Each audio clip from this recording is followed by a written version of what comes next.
That is what happens when you get Baltimore and you get DC in close proximity. So close, but yet so far away in many, many ways. The Baltimore Ravens and Washington Commanders have announced that the joint practice that was scheduled for next week, leading up into their week 3 preseason finale at Northwest Stadium on next Saturday, has been canceled. They've both mutually agreed to cancel joint practice, and we, the fans, are the losers yet again. It's the Flex Zone, Ravens, Commanders coverage, NFL coverage. Only place give you sports how you want them when you need it. Go ahead and stick that thumbs up, sack that subscribe button, go ahead and bulldoze that bell, and leave a comment down below.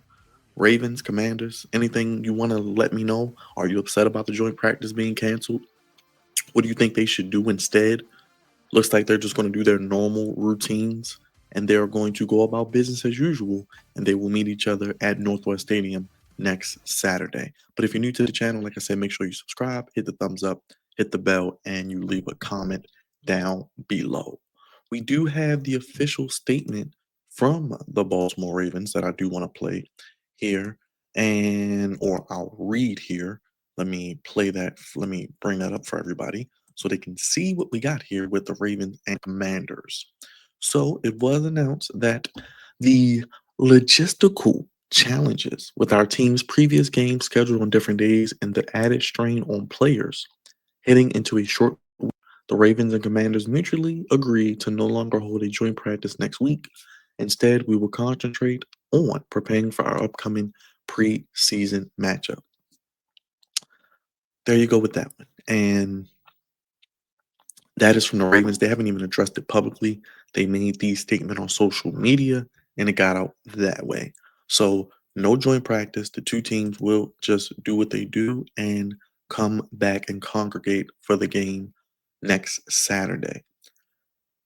Head coach of the Commanders, Dan Quinn, said sometimes schedules don't sync up.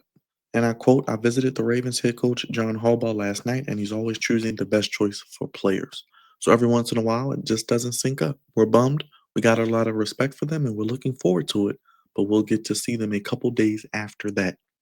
The Ravens announced the news prior to Quinn's press conference via social media. The team cited logistical challenges and added the strain on players heading into a short week as the reasons for canceling the joint practice. The Commanders do play the Bengals on Monday. The Ravens do play the Cowboys on Saturday, so a short week for the Commanders more than anything. Rather than hosting the Ravens at their team facility in Ashburn, Virginia, the Ravens would have traveled down there. The Commanders will have a schedule that is similar to what they've done the previous weeks of training camp. Quinn said they will focus on situational work August 20th, more work against each other on August 21st. They will have a walkthrough and prepare for their noon kickoff against the Ravens on the 23rd. So after the 21st will be a walkthrough preparing for the kickoff there as well. So sad news again for the Ravens and Commanders fans because I know a lot of people were actually looking to go out to this joint practice. This was 2 years ago, the fight video that I showed with Tylen Wallace, Emmanuel Forbes. I think Devin Duvernay was in there. Mark Andrews was in a scuffle the next play. So it got very, very physical. It got very, very just as you would expect between these two teams, these two in-state rivals. No, they don't play every year. They usually play in the preseason, but with the rise of the Commanders, with the rise of JD5, Dan Quinn, Jason Peters, and all the new Adam Peters, the new culture of DC, the new DC, the new Washington football team, the new Commanders. It is even more excitement now. And you had even people on social media playing around with it saying, didn't want Nate Wiggins, who was in a fight already, to punch anyone else. So we're going to cancel the group practice. So there you go with that. No more two-piece in the biscuit from Nate Wiggins. He was in a fight with the Colts. We don't need any more of that from Nate Wiggins. We're ready for week 1. So unfortunately, like I said, we the fans are the losers here because we don't get to see the joint practice. We don't get to see Jaden Daniels against us. To see the Baltimore Ravens against the Commanders defense because I think what sucks is you don't have the ability to go to these practices. Okay, You don't have the ability to hear what's going on from the media to even judge how good you are against another team because going away is the preseason. I've said it before. They're going to eventually have a situation where they monetize and show these joint practices, these scrimmages, like a preseason game. So it will be very, very interesting to see how they. I do think that there is a lot of potential here to use the joint practices as the build up. This is the closest thing you're going to get to live game action. And I think you see that. Now, the Commanders were manhandled against the Patriots, showed a lack of depth, which I talked about in my live last week. They showed a lack of really a sense of urgency. Kind of looked like they didn't even really get off the bus. And they play the Bengals on Monday night. It's on primetime ESPN. The Bengals are going to treat it like we used to see with the second or the third preseason game, where you would see the starters, you would see a good bulk of the players who will be playing on Sundays play maybe even into the second half. I think the Bengals are going to, like I said, you're going to see Joe Burrow, you're going to see Chase, you're going to see their number ones, T. Higgins. For the Commanders, it's a primetime game. They got a short week against the Ravens. Can they keep the Bengals under 30 points? That's really what I'm looking forward to seeing in this game with the Commanders. Can they keep the Bengals under 30 points? I know they'll probably see their starters, like I said, for maybe the first drive or two. They did really good against the Eagles last week. Obviously, it's preseason. You're not mixing up your defense. It's really basic, real vanilla. But I want to see the Commanders' defense more than anything. Can they Yeah, they may bend because the Bengals are a really good offense, but don't break. Don't give up big running plays. Don't give up big pass plays. Get after Joe Burrow, get after whomever the quarterback is that they put in, and limit the touchdowns. Give up field goals. Can you keep them under 30 points? Can you give up 24, 26, 27 points? Or are you going to give up 34, 37, 40 plus points again? 50 points damn near. I don't know. But I think for the Commanders, they have to defensively lock in and hold what they can against this Bengals offense because you're going to get no better test of how good your defense is than going against the Cincinnati Bengals. We know how high powered their offense is. And on the offensive side for the Commanders, can they take advantage of the Cincinnati Bengals still trying to find themselves on defense? Can the Commanders score over 25 points, 24 to 25 points at least? Can they get 24 to 27 points? And can they maybe not give up 30 points? Like I said, it's not about wins and losses, but you do want to see week to week improvement. And after last week's, in my opinion, dreadful showing, it's going to be imperative for the Commanders, like I said, to lock in, really just have some pride and not get their ass whooped and manhandled yet again.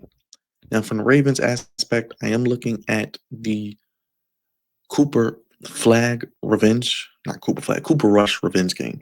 What does Cooper Rush do against his former team? What does the quarterback of the Ravens do? The quarterbacks of Leary and Rush do? Only what, 49, 59 passing yards the first game? Can they throw for over 200 yards? Can they show the ability that Devontae Walker has? Can we get LaJohntay Webster more opportunities? Charlie Kohler, other receivers who will be playing? Can we get them balling and get them an opportunity? An offensive line. I do want to see what I do want to see what the defense can continue to do. The pass rushers, Adisa Isaac, David Ajabo, Mike Green, Trenton Simpson, even at the linebacker position, Ruben Lowry, Jalen Armour Davis if he plays, the corners, who steps up, TJ Tampa, Malachi Starks, I'm sure will get some run. I want to see the defense of the Ravens against the Cowboys. I want to see how they do getting pressure on their quarterback. I want to see how they do setting the edge against the run. I want to see how they do limiting pass plays over 15, 20, 30 yards. And like I said, offensively, the offensive line. 77 is getting a lot of criticism. Daniel Lele. I do like what I've seen out of Bullock, the backup center. But I want to see the offensive line continue to gel, continue to get better. It's not going to be peaches and cream. It's not going to be perfect, especially without Lamar Jackson there, because he makes the offensive line better than what it is. He helps eliminate a lot of sacks. So I do want to see what the backup quarterbacks do. I want to see what Cooper Rush does against his former team. I want to see the offensive line. I want to see if the receivers can make plays, if the quarterbacks can get them the ball and they can throw for over 200 yards. Defensively, can they continue to get pressure on the quarterback? Can they continue to Be that looks their defense looks a lot faster, a lot more speed, a lot more athleticism. Can they continue to show that? And for the Commanders, can they defensively lock in, not give up over 30 points, maybe score 24 to 27 points of their own, and really lock in against the starters of the Bengals and really see how they hold up against an NFL high powered offense. Now, like I said, Baltimore and DC, we know they have their issues. We know when they get in a room together, we know how things kind of play out. We know how teams do things. In my opinion, it is what it is. Ravens, Commanders, they aren't buddy buddy. Could it be a potential Super Bowl preview? I mean, I think there's a chance. I think there's a really good chance that they could be potentially playing the Super Bowl. Will that happen? We don't know. We know, but these two and they got together last season. The game that was very, very uh, anticipated. The ticket prices showed that the Commanders are on the up and up. We had a Ravens fan who was charged with first degree aggravated assault and 3 counts of second degree assault. So he punched the Commanders fan, and this is pretty much what happened. I'm gonna play the video. Do we got a straggler? Do we got straggler? Do we got straggler? Do we got straggler? Do we got a straggler? Do we got a straggler? Do we got a straggler? I don't lose. Yeah! Let's go! Let's go! Let's fucking go! Do we got a And this is the gentleman arrested. John Callis, 24 years old, lost his job, I believe, charged with first degree aggravated assault, 3 counts of second degree assault as well. So when Baltimore and DC get together, it's sometimes gets very dangerous, gets very scary out there. Not gonna lie. That's why I was playing the Mortal Kombat theme, if you noticed in the beginning. So he was charged. I think the Commanders fans, both of them, did press charges, and they were, like I said, had a restraining order placed against him. He was charged, did lose his job. So Baltimore and DC, man, we have more alike than we have different, but the two cultures, the two cities, the two fan bases, it gets real scary out there. It gets real staticky, if you know what I mean. But for the Ravens playing in Dallas on Saturday, I'm looking forward to seeing the backup quarterbacks, Cooper Rush, Devin Leary. Can they throw for over 200 yards combined? Can we see the Tez Walkers, LaJohntay Webster, Charlie Kohler, others receiving votes, make plays? Can the offensive line, Daniel Falele, Bullock, and others hold up, continue to gel and play better together? The running backs, I want to see what Rasheen Ali does as well. I want to see what he continues to do. Defensively, what does the front seven, the pass rush continue to bring? And on the secondary, who can make plays and who can not give up big plays as well? And also with the linebacker, Trent Simpson, I'm looking at you. On the Commander side, I do want to see what the Commanders defense does as a whole. We know depth is an issue for this team, especially on defense, in my opinion. Can they not, like I said, bend but don't break? You can give up 6 or 7 field goals, but don't give up 4 or 5 touchdowns. You know what I mean? So bend but don't break. Can you establish some sort of a pass rush against Joe Burrow when he started? Can you not let Jamar Chase go over your head for a touchdown? Like I said, I want to see what the defense brings on Monday night. I want to see the intensity, the physicality. I want to see them make some plays on the ball. And then offensively for the Commanders, can they find some sort of rhythm and can they score over 24, 25 points to help out maybe their defense as well? Maybe find a running game. Find consistency with the running back position, because rumors are Brian Robinson might even be a potential candidate to be let go. And for the Commanders also, their offensive line. How does the offensive line continue to gel? How does it continue to work together? And what receivers? No Debo. We know Terry McLaurin still waiting for his contract. Who, if anybody on the offensive side, can make some plays in the pass game to help out this offense? Give them a spark. They need a spark offensively. And defensively, they just need to, I think, just bring some intensity, bring some physicality, and really, I know a lot of these guys are going to make the team, but show that you maybe could put out some good film for 31 other teams. But unfortunately, with the joint practice being canceled, we the fans are the losers. We, the individuals who cover the teams on social media and various content creators like myself, we don't get the updates and we won't get all the information. It'll be more just of the same. And it is what it is. No more fans at training camp. We won't get a report from the training camp or the joint practice. So we'll just have to wait for the game next Saturday at noon. Commanders will be coming off a short week. Ravens will be having a full week. So it'll be interesting to see how that game plays out. No starters, no Lamar, no Derrick Henry, no Zay Flowers, Rashard Bateman, Commanders, no Jaden Daniels, and a lot of the other usual suspects. But Ravens put out a statement on social media. Commanders, Dan Quinn also commented, mutually agree to cancel joint practice. If you're new to the channel, make sure you sack that subscribe button, hit stick that thumbs up, bulldoze that bell, and make sure you leave a comment if you made it this far. Let me know what you think about the joint practice being canceled. Why does Baltimore and DC always go back and forth? You saw the fight from 2 years ago. You saw the Ravens fan assaulting the Commanders fan. It's been scary hours in the Charm City and in Chocolate City as well. God's favorite host wanted to kind of get on here quickly and preview week 2 of the preseason, kind of the dress rehearsal for a lot of teams. Used to be the third game of the preseason. Teams like the Bengals, a lot of others, Tua. We saw the rookies, Cam Ward, Shador play. So a lot of people playing in the preseason to keep an eye on as well, Jackson Dart. So like I said, the rookies, but we'll see what happens. Unfortunately, we the fans are losers, but we'll keep you updated and see what happens heading into that game next week. Ravens and Dallas and Commanders playing the Bengals.